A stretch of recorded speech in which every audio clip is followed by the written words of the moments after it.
সুবর্ণ Hansa means golden Goodge জাতক, অর্থাৎ সুবর্ণ হংস বা ইংরেজিতে গোল্ডেন গুজ জাতক গল্পের নাম। Once Bodhisattva was born as a golden goose. এক সময় বোধিসত্ত্ব সুবর্ণ হংস রূপে জন্মগ্রহণ করেছিলেন। তো ওয়ান্স ওয়ান্স মানে এক সময়, ওয়াজ বর্ন জন্মগ্রহণ করেছিলেন, অ্যাজ এ রূপে কি গোল্ডেন গুজ অর্থাৎ সোনার হাঁস বা হংস রূপে। হিজ বডি ওয়াজ তার দেহ ছিল very beautiful and wings war made of golden feather. তো তার চেহারা ছিল খুব সুন্দর এবং তার ডানা ছিল সোনার পালক দিয়ে ভর্তি। তো এখানে দেখো হিজ বডি তার দেহ, ওয়াজ ভেরি বিউটিফুল খুব সুন্দর ছিল, অ্যান্ড এবং হিজ উইংস তার ডানাগুলি, এখানে উইংস এস বসিয়ে গিয়ে এটাকে প্লুরাল করা হয়েছে, সেই জন্য প্লুরালের অক্সিলারি ভার্ব পাস্টের ওয়্যার দেওয়া হয়েছে। মেড তৈরি হয়েছিল, অফ এর, গোল্ডেন ফেদার সোনার পালক দিয়ে। In spite of being a goose একজন হাঁস হওয়া সত্ত্বেও, ইনস্পাইট অফ মানে সত্ত্বেও, বিং মানে হওয়া, এ গুজ মানে হাঁস বা হংস, Bodhisattva could remember his previous birth. Bodhisattva তার পূর্বের জন্মের কথা মনে করতে পারত। কুড এটা একটা অক্সিলারি ভার্ব, এটার আলাদা করে কোনো মানে হয় না। রিমেম্বার মানে মনে করা, হিজ মানে তার, প্রিভিয়াস বার্থ, প্রিভিয়াস মানে পূর্বের, বার্থ মানে জন্ম।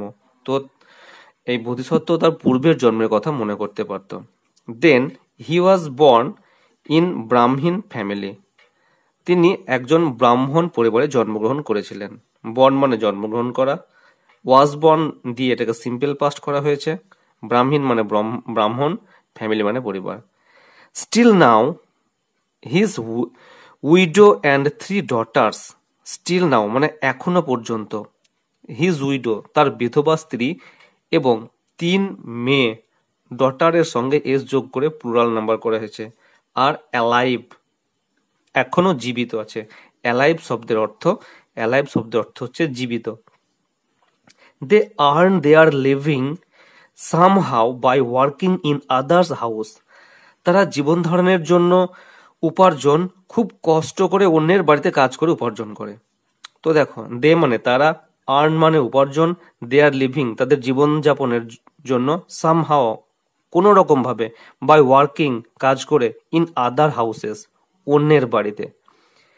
As he died before time his wife and 3 daughters, as he died তার ডায়েড বিফোর তার মৃত্যুর আগে,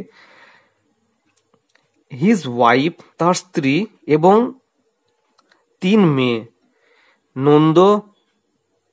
নন্দবতী অ্যান্ড সুনন্দা, আর ইনডিসক্রিবল ডিজাস্টার, অর্থাৎ তার 3 মেয়ের নাম বলেছে এবং তার স্ত্রী ভুগছিল কি ইনডিসক্রিবল অর্থাৎ যা বর্ণনা করা যায় না সেরকম ডিস্ট্রেস শব্দের অর্থ হচ্ছে দুর্দশা। তো ওই ব্রাহ্মণ মরার আগেই তার 3 মেয়ে এবং স্ত্রী অবর্ণনীয় দুর্দশায় ভুগছিল।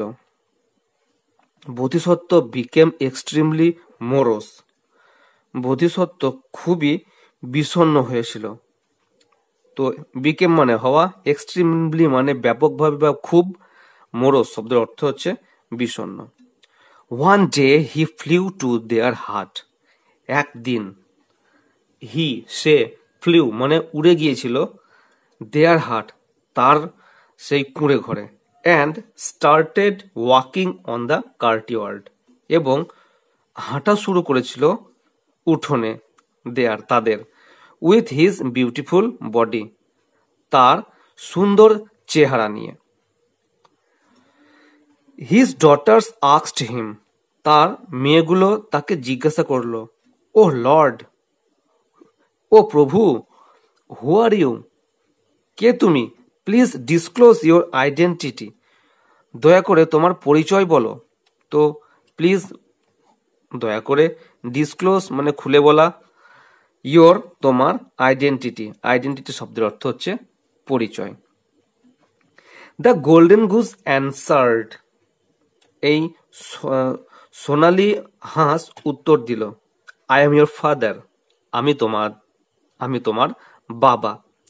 আফটার ডেথ, মৃত্যুর পরে, I have been born as this golden goose, আমার মৃত্যুর পরে আমি এরকম সোনার হাঁস রূপে জন্মগ্রহণ করেছি। Time to time I shall come here, সময়ে সময়ে আমি এখানে আসব। And give you one golden feather, এবং তোমাদেরকে একটা করে সোনার পালক দেব। গোল্ডেন মানে সোনার, ফেদার মানে পালক। বাই সেলিং দ্যাট ফেদার, এই পালক বিক্রি করে, you shall be in a position to live happily, তোমাদের অবস্থা অনেকটা সুখী হবে। পজিশন মানে অবস্থা, টু লিভ বাস করা, হ্যাপিলি মানে খুশি হবে। সিন্স দেন, তারপর থেকে, you shall not have to give service as a maid servant, তারপর থেকে তোমাকে মহিলা কাজের পরিচারিকা হিসেবে আর কাজ করতে হবে না অন্যের বাড়িতে। সার্ভিস মানে কাজ করা, অ্যাজ মেড সার্ভেন্ট মানে মহিলা পরিচারিকা।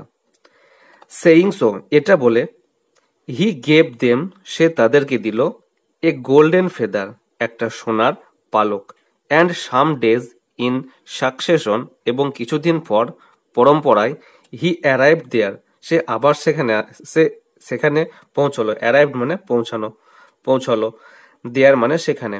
And begin to give them, এবং তাদেরকে দেয়া শুরু করলো, এ গোল্ডেন ফেদার, একটা সোনার পালক।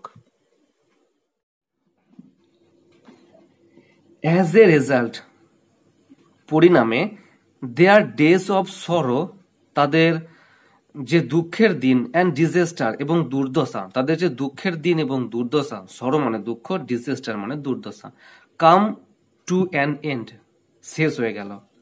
In fact they begin to spend their days in comfort and happiness.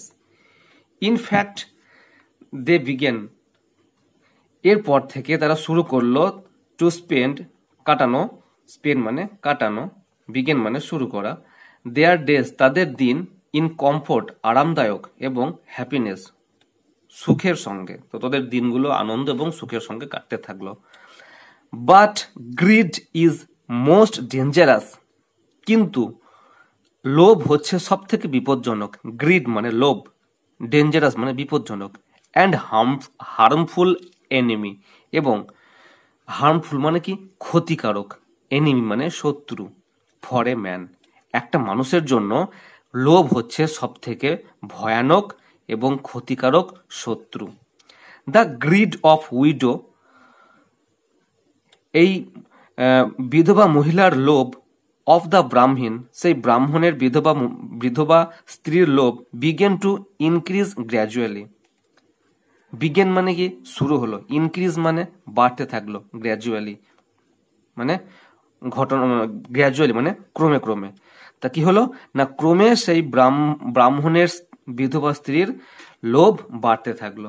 She thought, সে ভাবলো, it is not reasonable to get feathers one by one, তো বলছে এটা ঠিক যথেষ্ট নয় একটা একটা করে পালক বিক্রি করা। But I have to tear up, কিন্তু যদি আমি তুলি, অল দ্য ফেদার্স, সমস্ত পালক, of the wings at a time, of the wings মানে কি ওই ডানা থেকে, অ্যাট এ টাইম একবারে। তো লোভ, কি লোভ হলো না, সে ভাবলো আমি যদি একবারে ওর ওই ডানা থেকে সব পালকগুলো তুলে ফেলি। She made all her daughters known about her scheme. তো কি বললো, she made her daughter known about her scheme, সে তার ডটার্স, তার মেয়েদেরকে তার স্কিম মানে কি, স্কিম মানে তার পরিকল্পনা, এই পরিকল্পনার কথা বলল। Her daughter did not agree, তার মেয়েগুলো এটার সঙ্গে সহমত হলো না। With their mother's plan and opposed, তার মায়ের যে পরিকল্পনা এটার সঙ্গে সহমত হলো না এবং অপোজ মানে বিপক্ষাচরণ করলো। তো এখানে মাদার্স প্ল্যান মায়ের যে পরিকল্পনা অ্যান্ড অপোজড, সে মায়ের পরিকল্পনা মায়ের পরিকল্পনাকে সাথ দিল না এবং অপোজ মানে বিপক্ষাচরণ মানে তার সঙ্গে মেনে নিল না তার যে plan. No no dear mother, না না মা, you can not do that, তুমি এটা করো না, and that will give unbearable pain to our father, এবং এটার জন্য আমার বাবা অসহনীয় যন্ত্রণা ভোগ করবে। আনবিয়ারেবল মানে যেটা সহ্য করা যায় না, পেন মানে যন্ত্রণা, আওয়ার ফাদার মানে আমাদের বাবা। ইট is not good at all two covet, বলছে এটা কখনোই ভালো নয় লোভ করা, ফর এনিথিং সব কিছুতে, এটা কখনোই ভালো নয় সবকিছুতে লোভ করা। তো দেখো ইট ইজ নট গুড এটা ভালো নয়, অ্যাট অল সবকিছুতে, কভেট মানে কি, কভেট মানে লোভ করা, এনিথিং মানে সবকিছু, মানে সবকিছু সবসময় লোভ করা ভালো নয়। উই শুড বি স্যাটিসফাইড, আমরা এতেই সন্তুষ্ট, with as much as we are getting, আমরা যেটা পাচ্ছি এটাতে আমরা সন্তুষ্ট। তো আমি ভিডিওটা আর বাড়াচ্ছি না, আজকে এ পর্যন্তই থাকলো। নেক্সট ভিডিওতে নেক্সট পার্ট করব অথবা নতুন কোনো গল্প শুরু করব। তোমাদের যদি তোমাদের যদি তোমাদের যদি ভিডিওটা ভালো লেগে থাকে বা এখান থেকে তোমরা কিছু শিখতে পারো, বিন্দুমাত্র কিছু শিখতে পারো, অবশ্যই অবশ্যই আমাকে কমেন্ট সেকশনে জানিও। আর এরকম স্টোরি রিডিং পাওয়ার জন্য অবশ্যই অবশ্যই আমার এই চ্যানেলটাকে সাবস্ক্রাইব করো। আজকে এ পর্যন্তই, দেখা হচ্ছে নেক্সট ভিডিওতে।